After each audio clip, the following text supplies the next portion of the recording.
D'accord, merci Serge. Je pense que je vais donner la parole à Rodi juste après. On prend une autre question ou deux autres questions et puis tu peux répondre. On peut faire comme ça? Oui, ça va. Oui, je vois qu'il y a Odon qui a la main levée. Odon, tu peux prendre la parole, s'il te plaît. Ok, merci. Bonsoir Marie. Bonsoir, Odon. Oui, oui, j'ai bien suivi l'intervention de celui qui a exposé, M. Rodi. Oui, Mhm. oui. Mhm. Mais dans son exposé, quelque chose m'est venu parce que, bon, c'est une expérience dans une famille où on a laissé aller. Bon, je ne dirais pas laisser aller. À un certain moment, bon, les adolescents, on a donné des téléphones comme ça, mais juste à un moment, on s'est rendu compte que c'est un fléau, c'est un danger. Et on voudrait bien revenir sur des bonnes bases par rapport à ce que Rodi venait de dire. Mais c'est pas facile. Comment on peut s'y prendre? Parce que déjà, on avait donné, maintenant, il faut casser l'habitude. Mhm. Parce que laisser, c'est exposer les jeunes par rapport à leur sommeil, par rapport aux résultats à l'école, par rapport à tout ce qu'il y a comme fléau dans les réseaux sociaux. Mhm. Ouais, maintenant, cette emprise que les réseaux ont sur les jeunes, maintenant, il faut casser ça. Et comment s'y prendre, hein? Mhm. Déjà qu'ils ont pris goût et puis il faut maintenant casser. C'est un sérieux problème parce que on suit des informations en Occident. Il y a des cas de suicide parce qu'on a tout simplement interdit à un enfant d'utiliser soit son ordinateur, soit son téléphone. Vous voyez un peu. Et il y a eu des cas comme ça. Même ici, en Afrique, je crois, c'était passé à Goma, si j'ai bonne mémoire. Il y a un adolescent qui s'était suicidé juste parce que les parents avaient refusé à ce que, il utilise le téléphone. Voilà. Il y a ça, c'est un problème qui se pose. On a donné et puis on se rend compte que bon, il faut mettre de l'ordre dans la chose. Et après, bon, je ne sais pas comment il faut s'y prendre dans ce genre d'état. Voilà, Mhm. c'était ça. Oui. Mhm. Merci Odon, Merci. merci beaucoup. Je vois maman Clémentine et Paulin. Donc, je vais donner la parole à maman Clémentine, puis à Paulin, et puis je vais rendre la parole à Rodi. Maman Clémentine.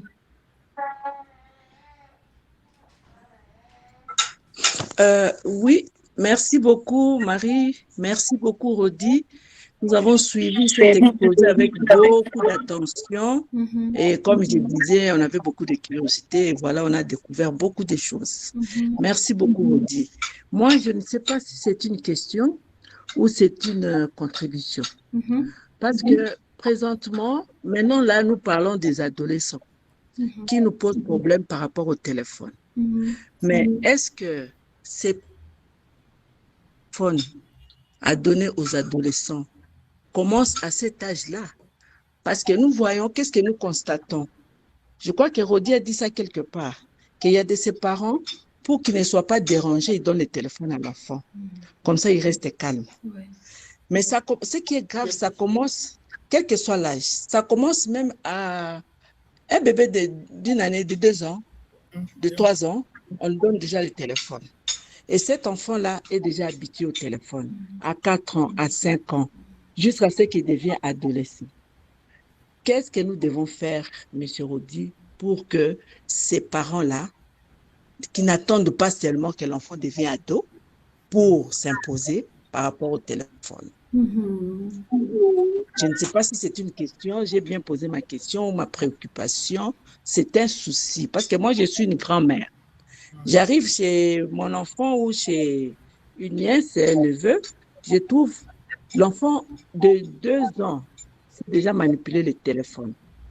Un bébé, pour qu'il ne pleure pas, on le met devant la télé pour qu'il regarde les images. Qu'est-ce que M. Rodi peut dire à ces parents-là pour éviter à ce que cet enfant, en grandissant, en devenant adolescent, qui ne pose pas trop de problèmes aux parents? Merci beaucoup, Marie. Mhm. Merci, maman Clémentine. Paulin, tu peux directement prendre la parole. Oui, merci beaucoup, Maman Marie. Ici, surtout à M. Rodi pour son intervention, qui nous a vraiment beaucoup édifié. En tout cas, merci infiniment. Je voulais aussi revenir sur cette préoccupation de maman Clémentine, mais bon, comme elle l'a déjà soulevé, je voulais faire une corrélation entre ce sujet, ce thème d'aujourd'hui, et le thème de la fois passée sur les blessures de l'âme.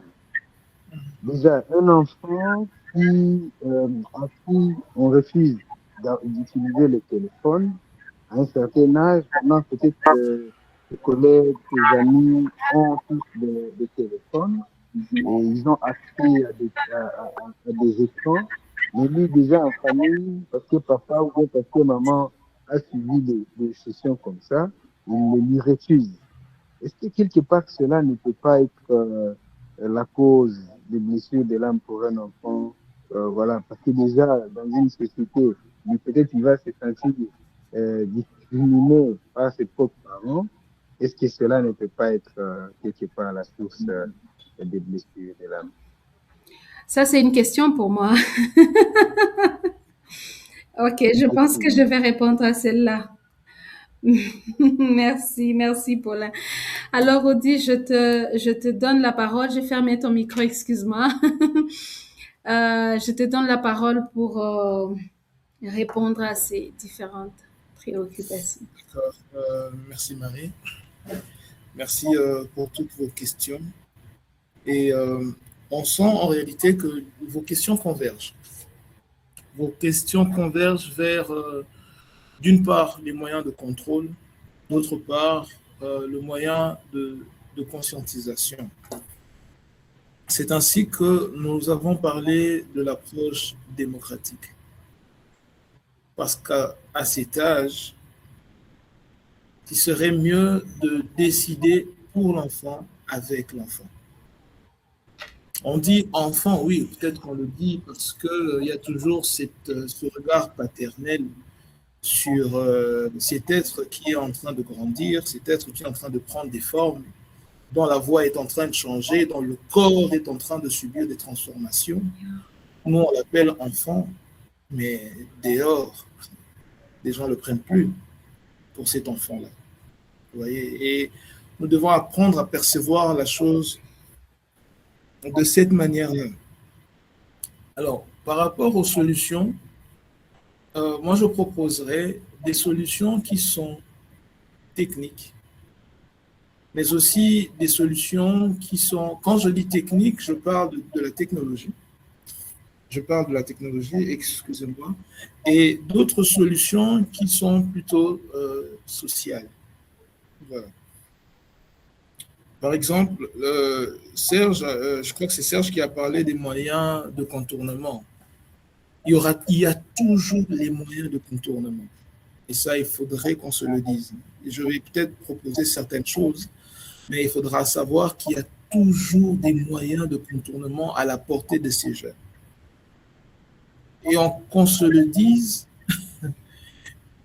j'ai l'impression qu'ils sont beaucoup plus intelligents que nous sur le plan. Franchement, hein? Quand un enfant de 8 ans est en train de dire « Non, c'est pas comme ça. Donne-moi, je vais te montrer. » Vous comprenez que c'est déjà difficile d'arriver à avoir un ascendant technique sur une telle personne. Toutefois, il y a quand même des solutions qui sont proposées. Pour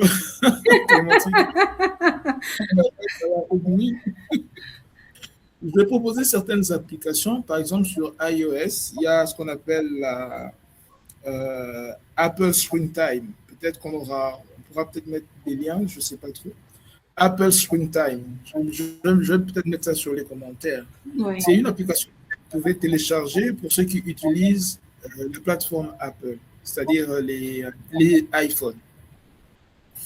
C'est un moyen qui a été donné pour permettre aux parents qui a son téléphone de voir ce qui se passe dans le téléphone de l'enfant et avoir même la possibilité de bloquer certaines applications à partir de son propre téléphone. Wow. Vous comprenez? Donc, à partir de 18 h, vous pouvez bloquer certaines applications de l'enfant. Pas de YouTube, pas de ceci, pas de cela.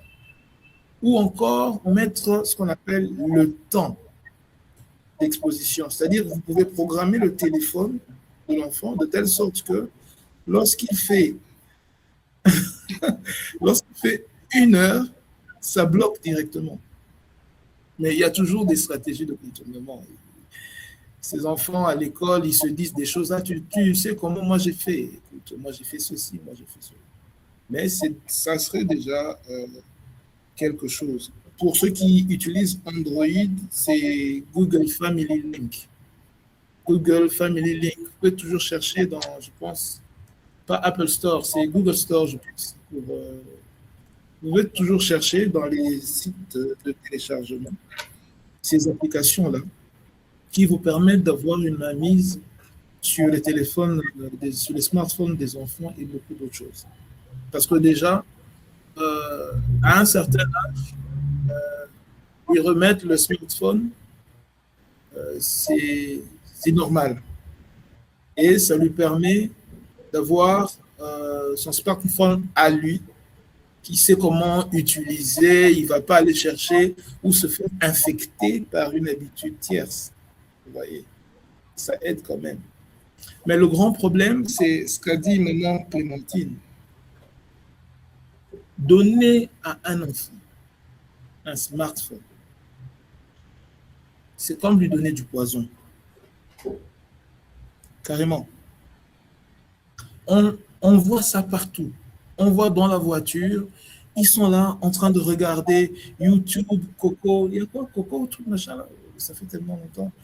Il y a Coco Malin ou je ne sais pas quoi. Ils sont là en train de regarder des écrans très colorés, en train de regarder des trucs où les couleurs sortent.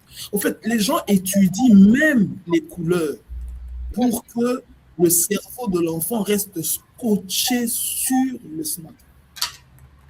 Ils étudient. Alors, lorsque vous remettez à l'enfant qui est petit un smartphone parce qu'il ne puisse pas déranger, vous donnez à un enfant du poison.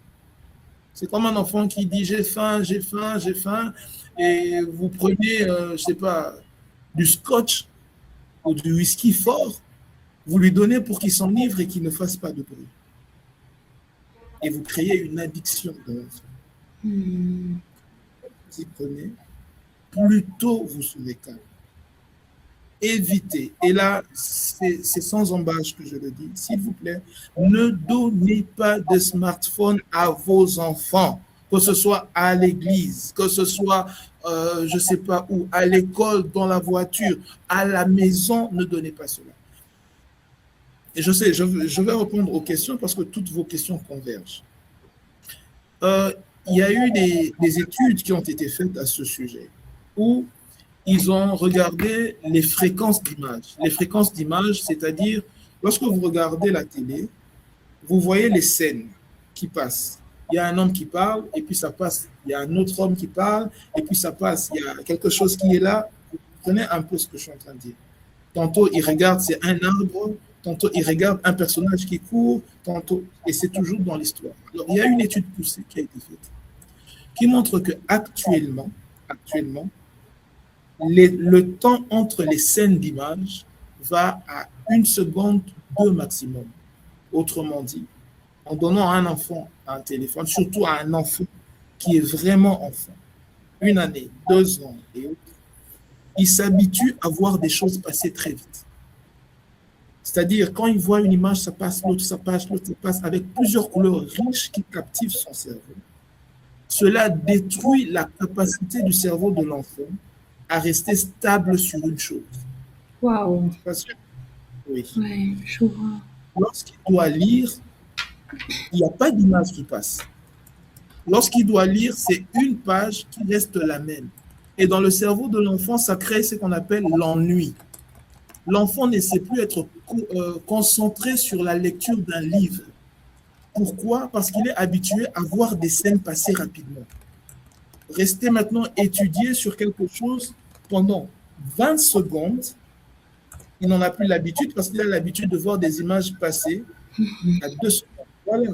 Et c'est aussi à la base de certaines situations d'autisme. Il y a même des enfants qui font l'épilepsie à cause de la rapidité d'image sur les écrans. Alors, pendant que vous voulez être calme, vous tuez votre enfant en lui donnant le téléphone. Arrêtez ça. Arrêtez ça. comment procéder pour juguler le moyen des contournements? Comment s'y prendre pour casser l'addiction? Question de don. Maman Clémentine, je viens de vous parler de ce qui se passe, mais vous avez quand même posé une question, comment sortir des addictions. Et après, je vais revenir sur Paulin qui a parlé de blessures de l'âme. Marie, je vais quand même prendre un peu, je sais que c'est ta spécialité. No, it's okay. Je vais quand même en parler un peu. Écoutez,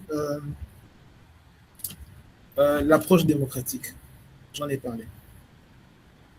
L'approche démocratique. Comprenez que les enfants, on les accompagne dans leur éducation. Vous savez, si vous voulez empêcher quelqu'un de faire une chose, je vais donner une illustration pour que vous compreniez cela de façon assez pragmatique. Lorsqu'une personne prend une certaine direction et que vous voulez l'empêcher d'arriver là, vous avez deux choix. Soit mettre une barrière là, comme ça, la personne rencontre la barrière et ça crée souvent des dégâts. Vous comprenez? Quelque chose qui vient vite et vous mettez quelque chose, il y aura des dommages. On a parlé par exemple de blessure de l'âme. Parce que vous avez pris une décision subite dans la trajectoire d'un enfant et il se retrouve, vous devenez une opposition qu'il ne comprend pas. Et il faut ça pour de la méchanceté. La deuxième façon pour empêcher quelqu'un d'arriver là, c'est de venir l'accompagner et de l'influencer pour tourner. C'est-à-dire que la personne est toujours sur la lune et ne se rend pas compte que vous êtes en train de lui demander. Vous le faites passer sans qu'il y ait de dégâts. Comment faire ça pratiquement? Pratiquement, c'est la première illustration, c'est lorsque vous adoptez des méthodes drastiques contre un enfant qui a été habitué à un certain comportement, c'est-à-dire aux réseaux sociaux. Il va adopter une stratégie de contournement, une stratégie de survie. Vous aurez beau utiliser des applications. Parmi les applications, je peux même dire que si vous avez un Wi-Fi à la maison, c'est peut-être une information pour quelqu'un ici, il y a moyen de programmer le Wi-Fi pour interdire l'accès à certains sites web. C'est possible. C'est-à-dire, oui, même s'il prend son laptop, il se connecte sur le site, sur Internet, dès qu'il tape un site web que vous avez jugé dangereux, ça ne marche pas. Ça le renvoie vers l'administrateur du réseau pour lui dire vous ne pouvez pas avoir accès à ce site. Pourquoi? Parce que vous l'avez programmé à partir du réseau Wi-Fi, à partir du routeur. Toujours appeler quelqu'un qui puisse faire cela pour vous. Vous listez les sites, vous les programmez et l'enfant peut être connecté sans avoir accès à tout ce qu'il y a comme application dangereuse. C'est possible. Mais il y a toujours moyen de fonctionner. Mais le moyen idéal, et ce que je peux dire, c'est comment rendre ce contournement non rentable. Il faut établir ce qu'on appelle un contrat de confiance avec l'enfant. D'accord? Je sais que tu es assez malin pour trouver des astuces, pour contourner, que ce soit le Wi-Fi, que ce soit les applications. Je comprends qu'avec les amis, ils peuvent toujours vous donner des astuces par rapport à ça, mais faisons un deal ensemble, d'accord? Je ne suis pas là pour t'espionner, je suis là pour pouvoir t'aider. Faisons un deal ensemble. Si tu respectes ce que moi je te dis sans tricher, on peut voir comment t'augmenter un temps d'écran, te donner un téléphone un peu plus performant, ou ceci ou cela. Okay. Vous pouvez toujours, mais tout doit partir de la responsabilisation de l'enfant ou de l'adolescent, parce qu'il n'est plus si enfant que ça, de l'adolescent et de la conscientisation. Si c'est arrivé à un cas extrême d'addiction, là, je vous prie de voir des spécialistes pour ça. De vous-même, vous n'y pourrez pas. L'idéal serait un changement drastique d'environnement où il n'a pas d'amis qui vont l'influencer, sortir, aller en vacances quelque part avec un sanctuaire de déconnexion. C'est-à-dire, on va en vacances si vous en avez les moyens, mais personne n'a un téléphone. pour que ça donne un peu le temps de se défaire de cette addiction-là. Ce sont les différentes solutions que nous pouvons proposer par rapport à cela. Mais j'aimerais insister sur une chose, s'il vous plaît. Plus tôt vous commencez, mieux ce sera. Il vaut mieux prévenir que guérir. Je vois à Micheline qui a une main Oui, levée. Micheline a une question apparemment. Oui, Micheline, tu peux prendre la parole?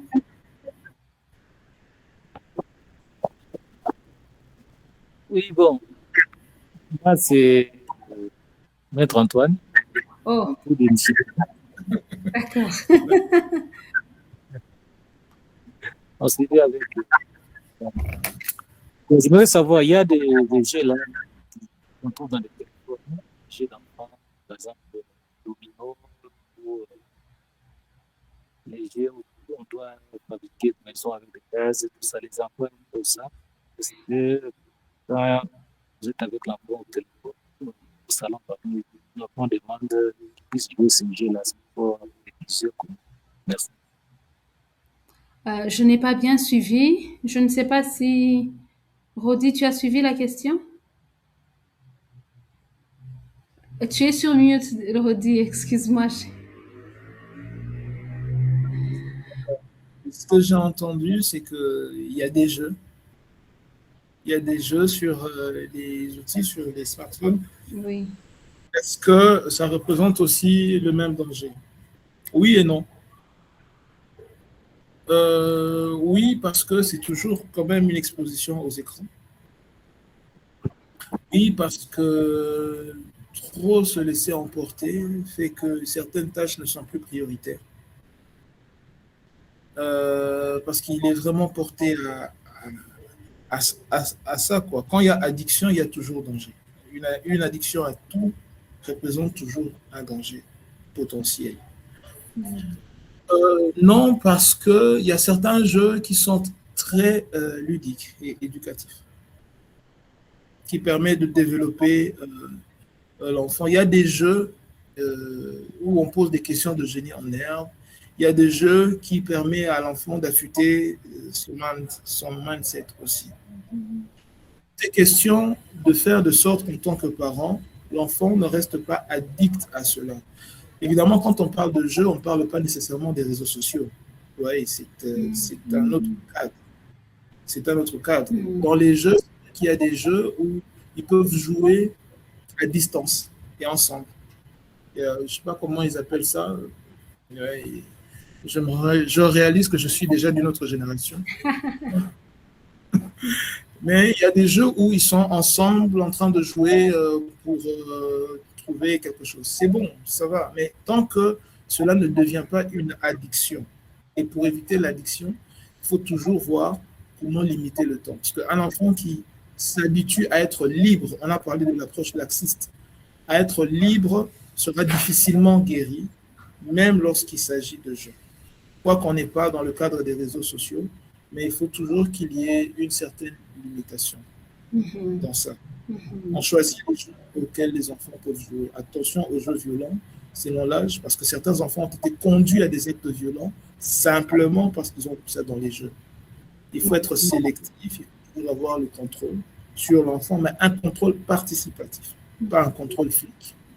Sinon, l'enfant ou jouer avec lui. Jouer avec lui et ça vous permet de faire ce que j'ai dit, cette stratégie de contournement. Vous êtes ensemble, vous jouez. Bon, mon ami, ça fait 2 heures qu'on vient de jouer, on arrête. Que de le laisser faire ça comme il veut. C'est un peu comme ça que je peux répondre, mettre voilà, la réponse. Avant d'arriver à Paulin, je me suis rappelé d'une chose. S'il vous plaît, monsieur Rodi, c'est maintenant Micheline, l'épouse de Maître.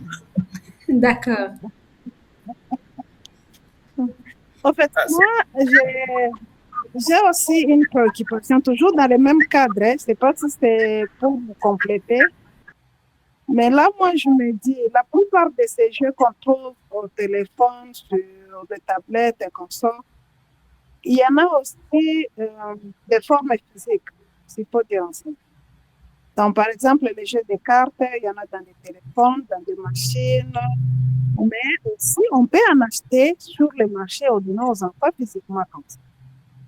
Les dominos, comme il a dit, il y en a en forme physique.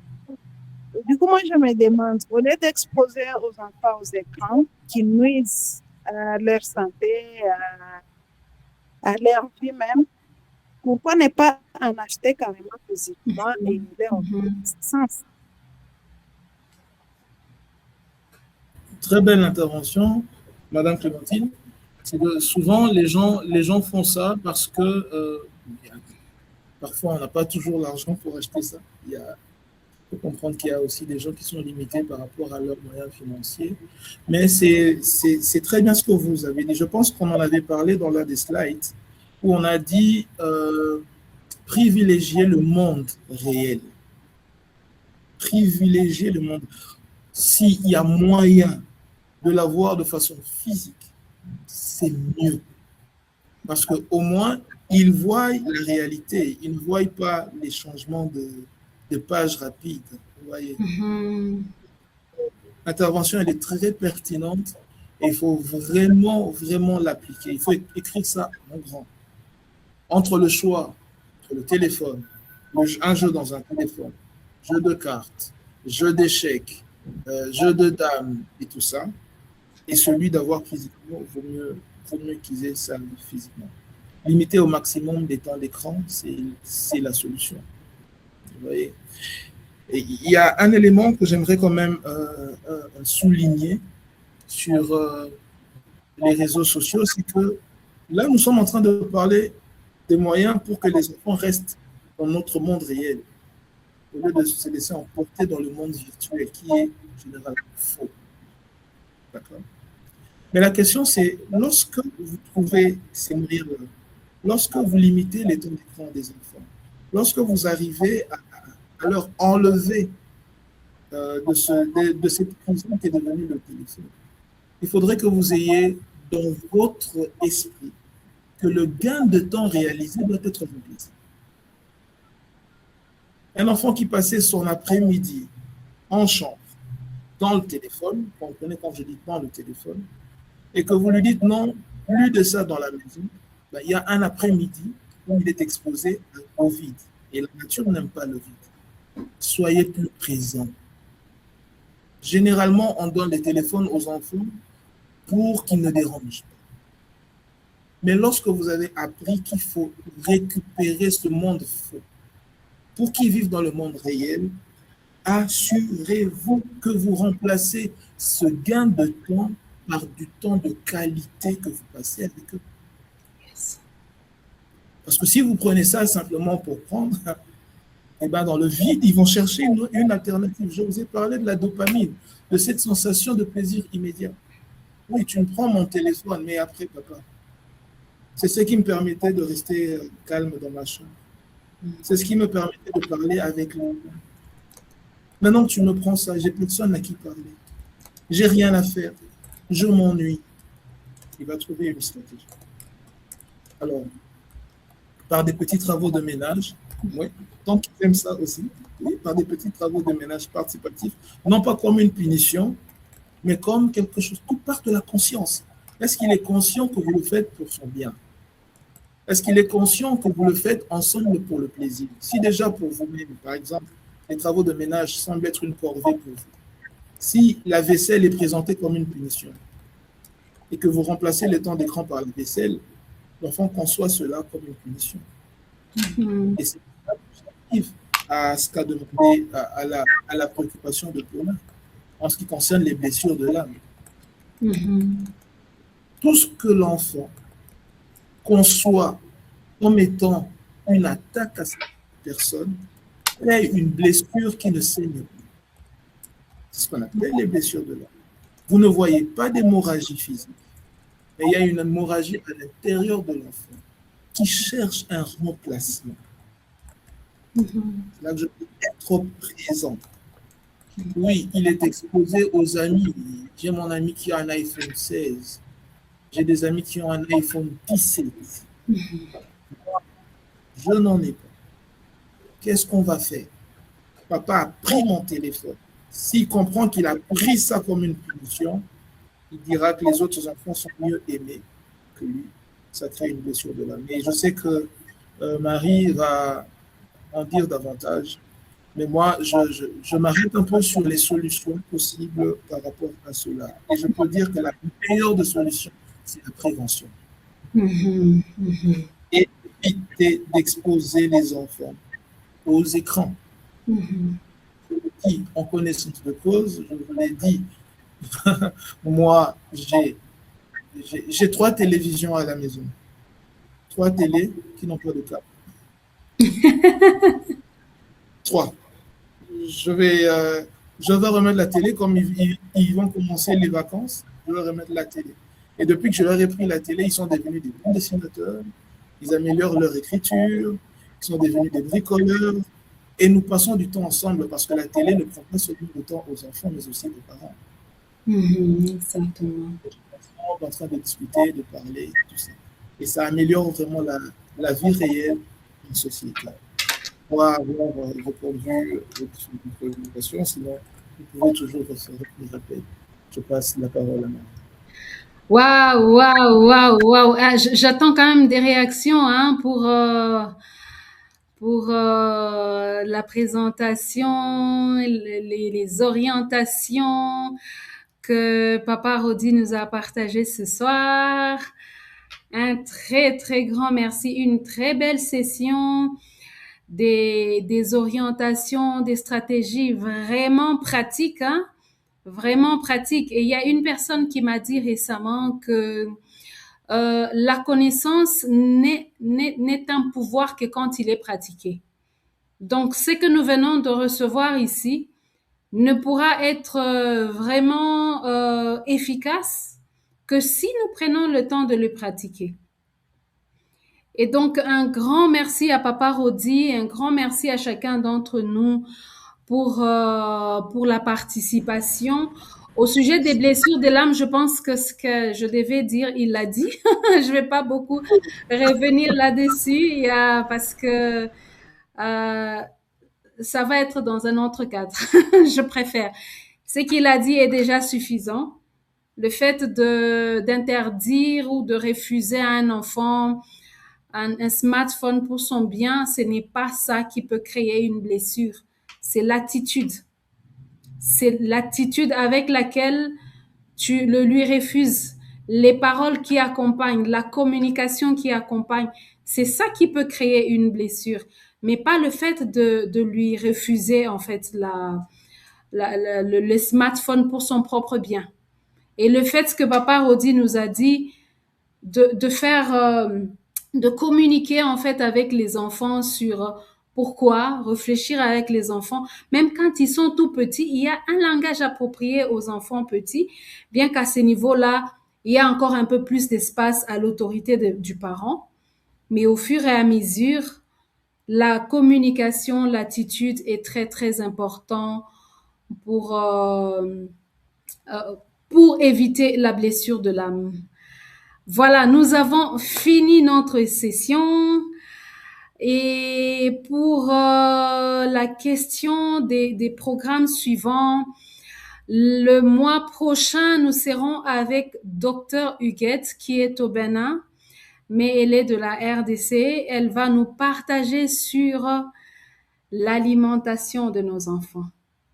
Comment nourrir nos enfants, certaines astuces pour prévenir certaines maladies chez les enfants à travers la façon dont nous nous y prenons pour nourrir nos enfants. C'est très, très intéressant. J'ai participé à j'étais en contact avec une de ces sessions et je vous assure, l'ignorance nous tue.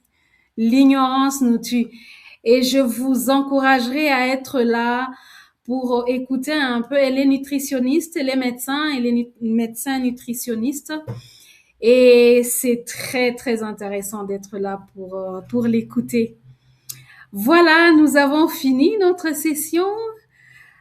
Avant de nous séparer, est-ce que nous pouvons laisser une parole avec laquelle nous quittons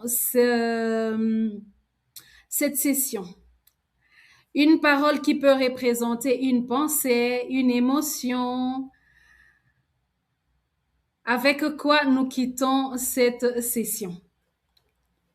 Comment est-ce que nous nous sentons? Avec quoi nous allons? Satisfaction, merci maman Clémentine. Reconnaissance, maman Rosalie, merci beaucoup. J'attends, je vais vraiment attendre tout le monde. On a encore 9 minutes avant de finir normalement. Alors, avec quoi nous quittons cette session? Satisfaite, vraiment édifiée. Merci Serge, merci Paulin. Merci Papa Rodi pour votre exposé. Personnellement, je suis beaucoup bénie. Merci Maman Lydie. Très intéressante session, édifiée. Merci Maman Prudence. Merci Odon. J'attends. Il y a des noms que j'attends. Je veux voir. Que le Seigneur Yahweh protège nos enfants. Merci Maman Christine. Édifiée. Parents ayant assez de temps pour tout partager avec nos enfants. Merci, Docteur Justin. Merci beaucoup. L'aspect de temps, très, très important. J'attends encore. Rosie veut dire quelque chose. Oui, maman Rosie, on a encore 8 minutes. Tu peux dire quelque chose. En attendant, les autres, s'il vous plaît, continuez à écrire dans le chat avec quoi nous partons. Lila, beaucoup d'astuces pour s'y prendre. Merci, maman Lila. Maman Rosie, tu peux parler. Qui aime son enfant le protège. Merci, maman Micheline. Très édifié. Merci, Robert. Apparemment, maman Rosie a levé la main par mégarde. J'ai comme impression. Très édifié. Merci beaucoup. Et moi, je suis personnellement très, très reconnaissante. Darsin, Rodi a été complet. Merci, Darsin. Odon, surtout, soyons là au lieu de laisser les téléphones prendre la place des parents. Merci beaucoup, Odon. Ma question a été abandonnée sur chat, Marie. Oh, je n'ai pas suivi ça, Robert. Oh là là. Mais nous pouvons te donner la parole. Je n'ai pas vu cette question-là. Je suis désolée. Est-ce que tu peux la réécrire, s'il te plaît? Mieux outillé pour y faire face. Merci, Placide. Nous allons ouvrir aussi nos caméras. Oui, absolument. Ouvrons nos caméras. On a besoin de nous voir. C'est une famille ici, hein? C'est une famille. Oui, nous allons ouvrir nos caméras. Préparons-nous à ça pour nous séparer, n'est-ce pas? Ouvrons nos caméras. Maman Clémentine réclame ça. Elle est mémée de beaucoup, hein? Alors, est-ce qu'on peut ouvrir nos caméras, s'il vous plaît, pour au moins nous voir, nous connaître? C'est aussi un des objectifs, n'est-ce pas? Ce n'est pas seulement pour venir écouter. Serge, salut! Ça fait plaisir de t'y voir. Oh, Darsin, bonsoir! Ça fait longtemps et ça fait plaisir en tout cas de te voir. Hey, le petit! Waouh! Alors, les autres, est-ce qu'on peut nous faire violence, s'il vous plaît?